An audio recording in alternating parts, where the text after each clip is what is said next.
Greetings, dear ones. I am.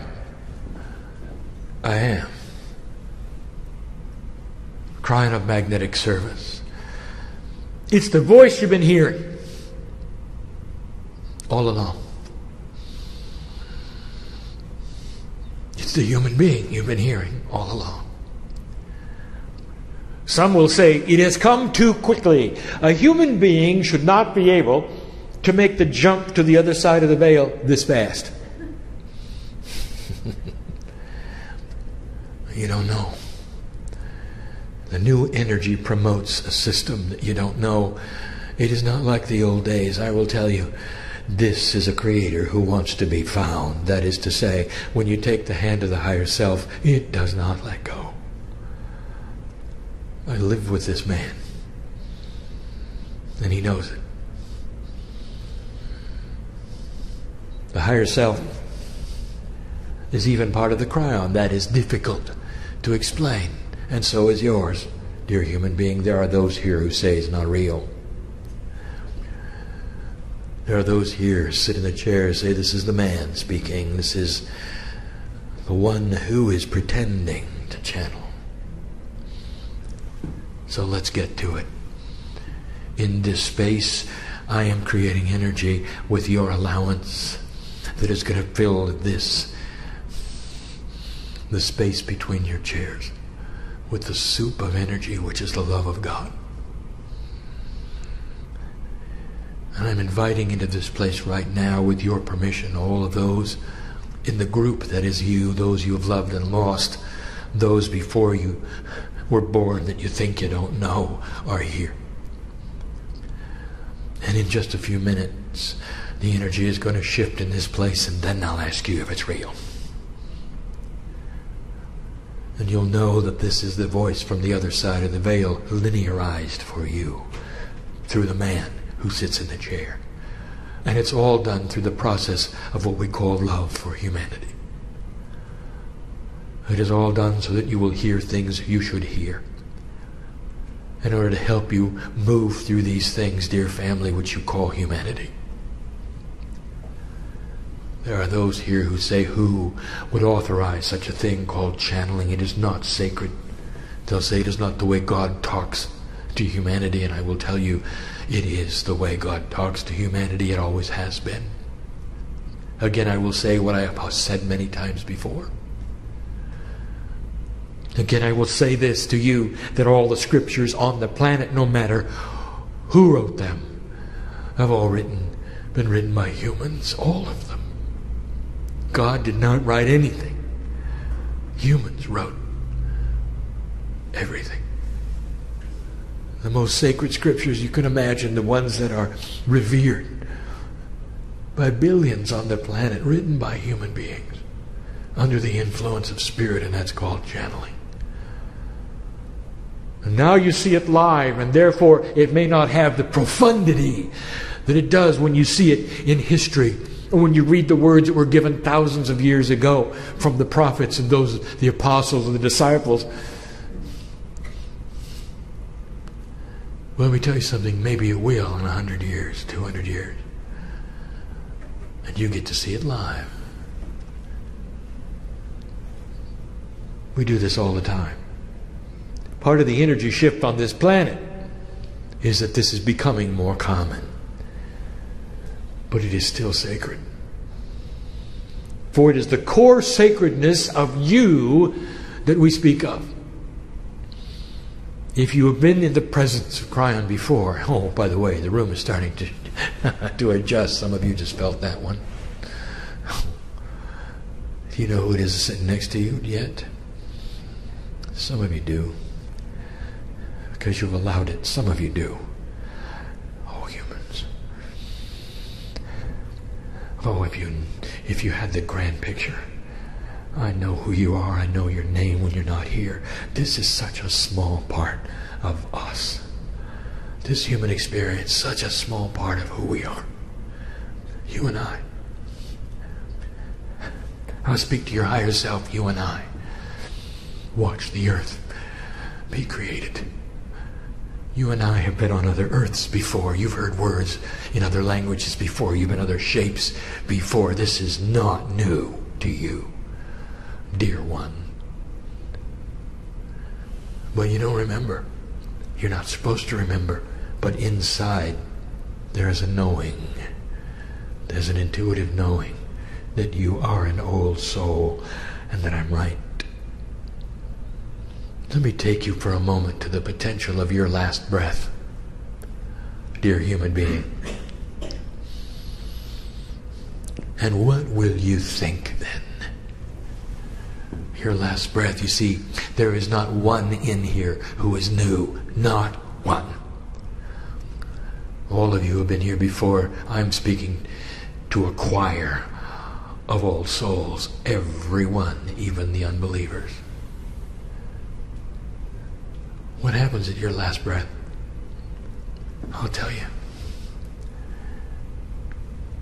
When you give up the ghost, as they say, and that human part of you starts to dissolve and give itself back to the dirt, as they say, the collection that you used to be before you got here starts to come together. In 3 earth days it will be complete. A trip to the cave of creation occurs where you give up the crystalline. And all that you ever were and everything you learned becomes a ring, seemingly on a crystal, like the ring of a tree that tells the crystal who you were. It becomes part of the earth. It never leaves the earth. And everything you learned and everything you did stays here. And then you join me. We have a celebration. You start to hear the music again. I've spoken of this. Each one of you knows of what I speak. The music is always playing on the other side of the veil. On my side, even when I'm here speaking to you, it plays to me. I call it music for you. I've linearized an energy which is always around me, which is the composite of God. It is beautiful. It is what some of you get in a sleep state, is what makes you breathe easier. That's what makes you feel loved. The room starts to heat up even more than it should, because there's more here than there was a few moments ago. Oh, the message is not necessarily that profound today. I'll do something I don't always do. We'll talk about current events. I don't always do that. But some like that, and so that is why I've told my partner to transcribe it. Depending upon the energy here, will depend upon whether or not the equipment works today. Sometimes it simply stops. It simply stops because the circuitry cannot take the profundity of the love of God. Hasn't been designed that way yet. And here we are in a circle. A continuous circle. When I see you, I see all of your lives together and the potentials of your own futures. I see those who started humanity. There's a shaman in the room who's just awakening, who is starting to see his shamanic energy. And it's taken a long time. He knows who he is. There are other old souls in this room who have no concept of what is in the rings of their crystal. I'll speak of that in a moment. In fact, I'm going to give you 6 energies, and that will be the last one. Number 1, let us speak of current events. Something is happening right now you should know about. Current events, very, very current, right below your feet. Oh, not right below, but to me it's instantly below, is the magma of the earth, the core of the earth. That is to say, the center, which is molten, is slowing down. If you look in the right places, you'll see this in your news. It's slowing down. This is creating the lessening of the magnetic grid. That is to say, it is starting to decrease in its gas. It is measurable. Scientists can measure it. It is happening right now. It is part of the shift that we speak of. It is part of the new year 2008. We told you it was coming, and here we are in the 7th month Number 7 is a sacred number. You know that, don't you? And if you've done your numerology and you've looked in what we have said, you would expect it now, and here it is. It is a continuation in the physical properties of the planet that we told you would exist. It is appropriate, do not fear it. There are those who say you're headed for a magnetic flip. Indeed you are. The potential is that it will not be in your lifetime, but eventually it will take place. If you expect it, there will be no chaos. In the past, it has hovered at a zero energy for hundreds of years before the flip. It will not this time. But the chances are it will not be in your lifetime. It responds to your consciousness. The very reason the magnetic grid is growing less is so that the distance between you and the veil will be minimized. This is a way of saying that the communications to your cellular self, that is your DNA, your memory itself, your crystalline, is becoming grander and greater because the veil is becoming limited. All of this to say the tools are growing. It's got to be this way. You're headed for a vibration of the planet like it's never seen before. You're headed for a 2012 experience, the beginning of the planting of the seeds for a vibrational increase in the planet. It is not an accident that you're going to be here, dear human being. There are those who have said, well, what do we do about it? And the answer is, you are it. Just be. Continue the work you're doing. It is not an indictment for you to change. It is not fearful information that the earth is going into a higher vibrational rate. If I had any advice at all for you, I would say to you, let your children go. Let them be what they are. Watch what they think and design your teachings around what they want and not what you want. And you'll be better off for it. I'll give you advice all the way through these current events. I always do. That was number 1. The magnetics are changing. Even today, right now, couldn't be more current. Perhaps you'll even read about it happening as you sit here, not in the future, right now.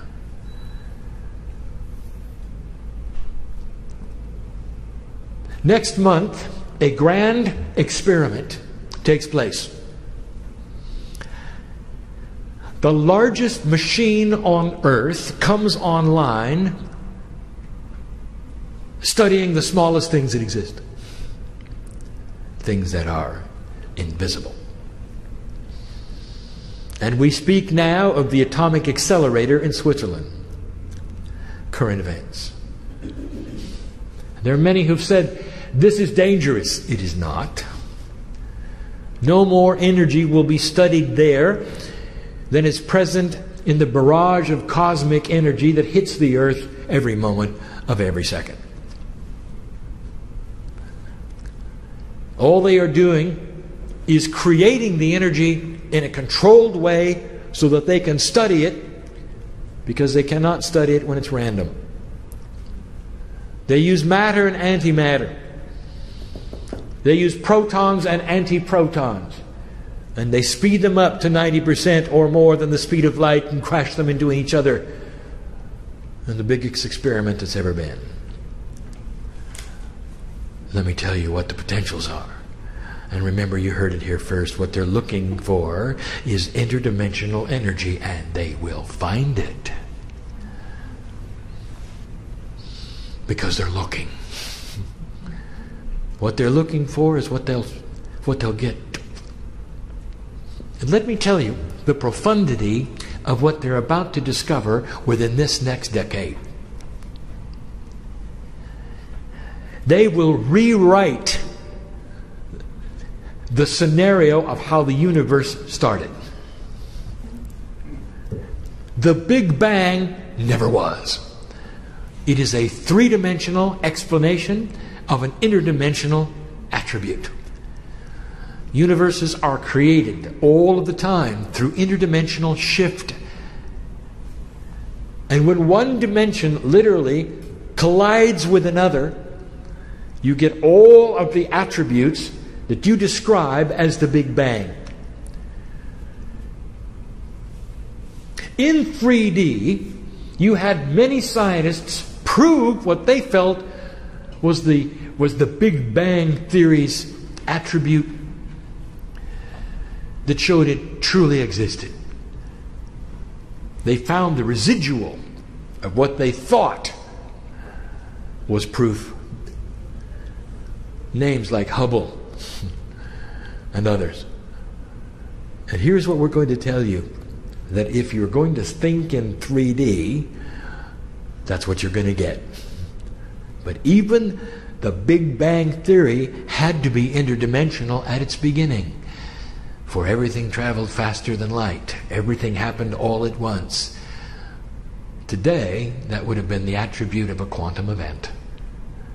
And that's what this laboratory will discover. Where you're about to see the residual of an interdimensional collision. It's everywhere. Once you can start to see the dimensions that are invisible, or at least see the attributes that they trace in the explosions that they're going to see, it'll be obvious. All of this to say to you in this cryptic way that this particular experiment is safe, this particular experiment is a long term, and you're actually going to see interdimensionality at its best. That was number 2. I'm going to rewind time for a moment. I want to go back 10 years. Because I sat in front of you then and I gave you information about your energy crisis. And now you're in it. So I will now explain yet again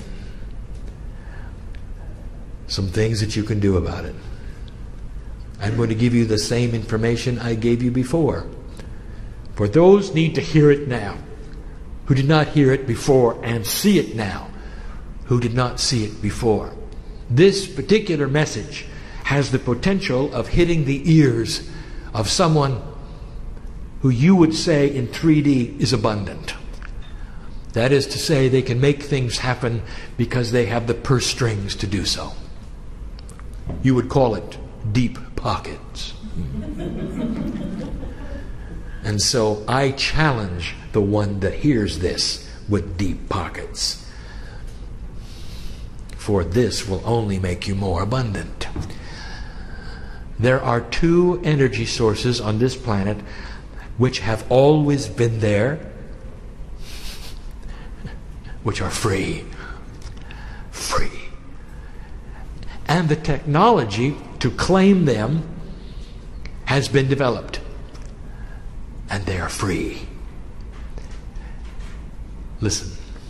Number 1.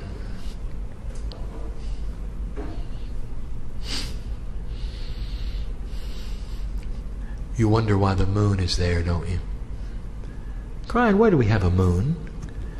I'll tell you why you have a moon. So that you can power your cities. And no one has ever thought of it.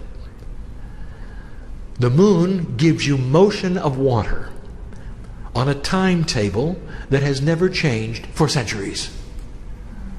It gives you hundreds of thousands of tons of push-pull energy for free. Always there, where most of your large cities are. The waves and the tides provide the power for Earth. It'll provide the power for every single city you can build from now till the day the Earth is no longer. There is no limit to the amount of electricity that you can provide yourselves, even to the degree of plugging in your cars. And it's free. And it's free. All you have to do is to build the apparatus that will contain it. And you have it. You know how to create push-pull energy, whether it be a paddle wheel or a float. All of this has been designed. There are 3 cities currently on the earth that derive most of their power from tides. And they're in the north, and they're not in this country. They already have the technology to power your cities, if you allow it to be. And it's free. And you don't have to burn any oil for it. And you don't have to burn any coal for it. And you don't have to take anything from Gaia for it. Let Gaia push and pull its way to a freedom from the sources that you have now. And we say it yet again. It is here. It always has been. It's not going away.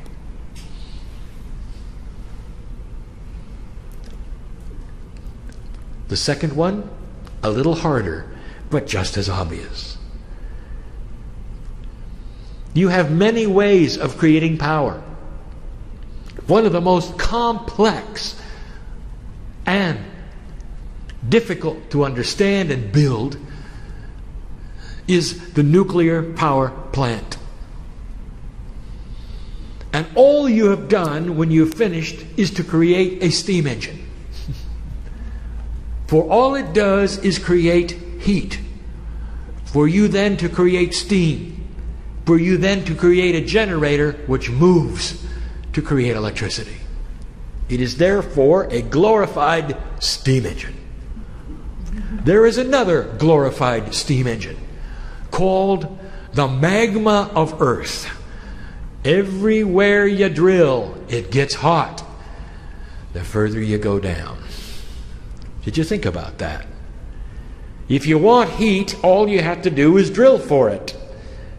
Now, this is difficult because you have to go down a long way. It becomes more difficult because there are byproducts that are involved. The technology must be developed to create this heat, to tap the heat, to make a steam engine that's forever. Forever. Start by building them in the hot spots. The hot spots are defined as those places on the earth where the magma is closer to the surface. How about starting at the Pacific Rim, for instance, where all the volcanoes are, for instance, and where many of your largest cities are, for instance. And you will find all the power you need to create steam is right below your feet.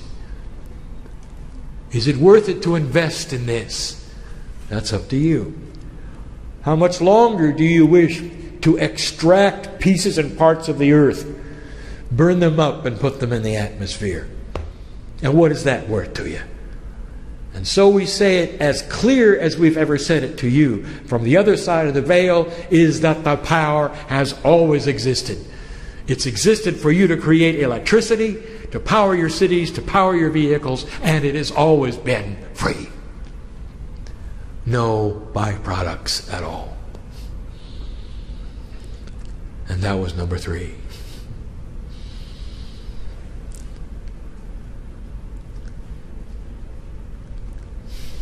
Number 4, we have some advice about the weather. It's not going to get better. And if you sit and wish for it, that is not going to make it better. We have explained it before. We'll say it again. You're in a water cycle that is profoundly set to create a mini ice age. And it may seem odd to you that it gets hot before it has to get cold. If you will look into your geology records, you'll find the exact same thing. You didn't have the records you had then in the 1400s, and it happened then. And you survived it then. So we say to you, the winds will return. And our advice is to prepare for this by creating a situation where you acclimate to the new weather. You may build differently. You may build in different places. But the admonishment is this: don't be surprised when it returns. It will return. Don't be surprised when the levees break again south of you, because they will. You'd be much better off to move the dirt around and build on higher ground. And that is smart. We'll see if it happens. What are you saying, Kryon? I am saying that human beings can adapt, and they have in the past, and you can now. If you start thinking smarter, you adapt for the weather changes. Take charge of how you affect it, not how it affects you. That was number 4. Number 5 and number 6 are a lot more esoteric. And that's why you came, isn't it? Number 5, the energy of this planet is shifting. It is shifting greatly, just like we said it would. Humans are thinking in a different fashion. Many of them are starting to have understandings and epiphanies, even about science, new thought about how things work. We told you they would. Those who will never be esoteric are giving you esoteric information, and they're calling it science. Discoveries are being made that will lead to interdimensional thought. Science is being rewritten as to what is real and what is not. And all of this is in line with what we told you were the potentials of this planet. Now, how does that reflect into current events? You're on the cusp of something, and I will tell you what it is. Dear humanity, you can have peace on earth. And there will be gyrations that you will go through in the process of learning what you want and what you don't want. But in this year, and especially next, in 2009, there are some potentials for you to watch for. Remember, you heard it here first. It's an 11 year. 11 numerologically has many kinds of meanings. What it means to you in old numerology doesn't matter. What it means, however, is that 11 is the number of this age. We told you that when we showed up. In 1989, I gave you in the first transmission, in the first book, the meanings of 11. And here you are coming up to an 11 year yet again. Only this one is right before. The only 11 you're going to get before 2012. That ought to be significant. It's the only 11 with this energy. That ought to be significant. Here's what I'm going to tell you. Watch for the young people of this planet to make differences in this next year. Differences you don't expect. And one of the biggest is the overthrow of dictators. This is the potential that the chest-pounding dictators of this earth are on their way out. And they will not be replaced by other dictators. The beginning of a shift of consciousness of what leadership means to government.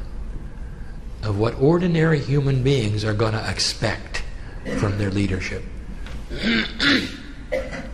In an old energy, there was an expectation of government in many lands that you simply tolerated. And without it there would be chaos. So whichever landed in your land was acceptable. That is an old energy concept. For it led to those who would be in control without integrity. That's going to shift. It's going to shift in your own land as well. For human beings are going to start to expect leadership with integrity. That is new. Watch for it. 2009, there is a potential for a major shift in a country which I'm not going to mention. And it's going to be caused by the young people of the country. Those who you would never feel would even care are going to rise up and make a difference.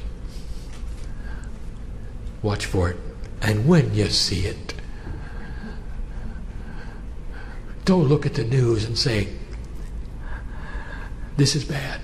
Don't look at the news and say, oh, look at those who died. Don't look at the news and see it that way. I want to tell you, there are those who have come to this planet just so they can be part of that.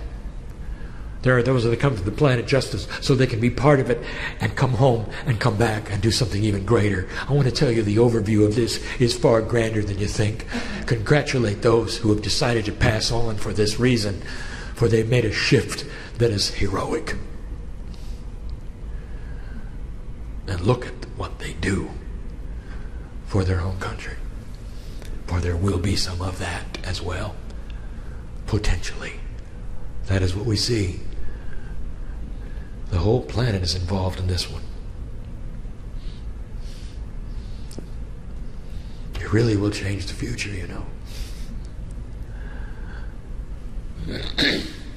Finally, number 6. Personal potential. And we'll make this one short, although there'll come a time when it is not short. Your DNA is changing. It is changing because of the magnetic influences that are beginning to change around it. This is what we spoke of when we first came here. I call myself the magnetic master. That is a three-dimensional linear term to get your attention to what's going on. My group moved the magnetic grid because you allowed for it.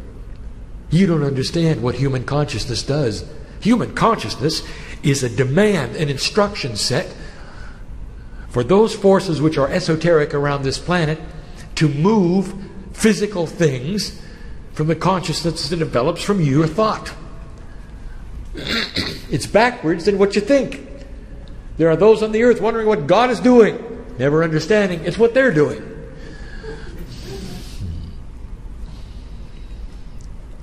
The personal potential is going to rise very significantly.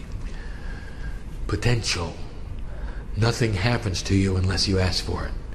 The ability to rewrite DNA, the ability to change your attributes that you came in with, you thinking above the cellular level, being able to claim pieces and parts of the Akash. That means that which you were, which is part of your own crystalline crystal in the cave of creation, can be mined. That means that you can go back and pick up the best parts of you. And it's about time, for that is what we see. We see you as an entire human string. That is the core higher self of all the lifetimes you've ever lived. That's what we see when we see you. We don't see your life now. We see the old soul. We see who you've been, what you've learned. We know how full the spiritual jar is based upon all of the things that you have ever studied in all the lifetimes you've ever had. That's what's in your DNA. And that's what's accessible. Very accessible. When you start pushing on the door, don't be surprised if the door pushes back a little. To some it's scary. It's part of the new way. The cooperation with God that even shouts that you're part of the system. Oh, human being, you're not just the human being looking to God for something. You are part of God. You are my partner in this. You always have been. That has been the message of Kryon. That is the message of Kryon today. More profound it becomes, more profound it is. And we're about ready to leave. But not before we remind you of who sits next to you.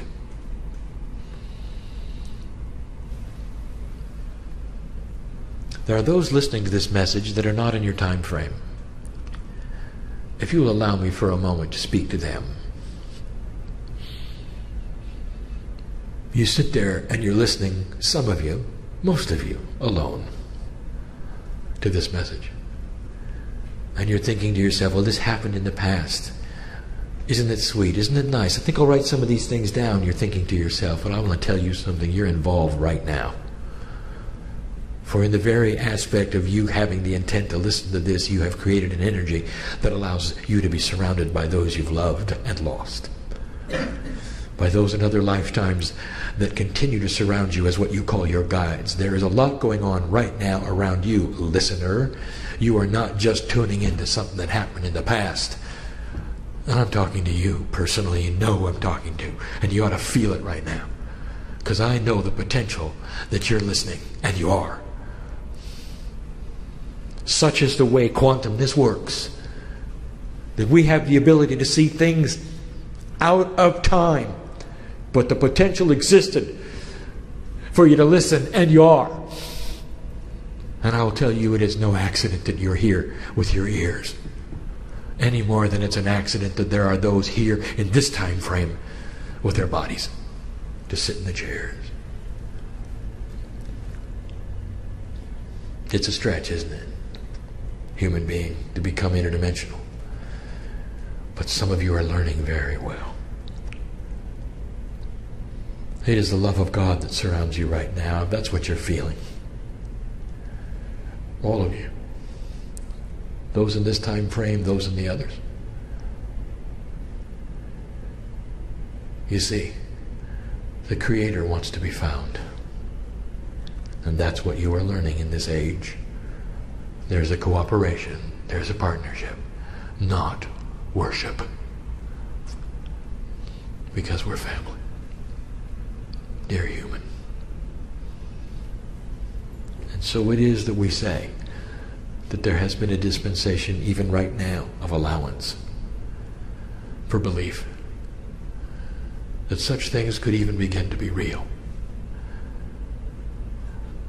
And they are. Especially the one that says, I've been washing your feet, because some of you have felt it. These words are sacred. They're the same energy that all of the other scriptures did. They may not be written in the same way. They may not reach the same masses that they did. But you heard them.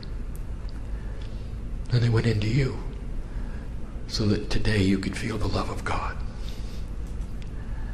And recognize home. So be it. And so it is.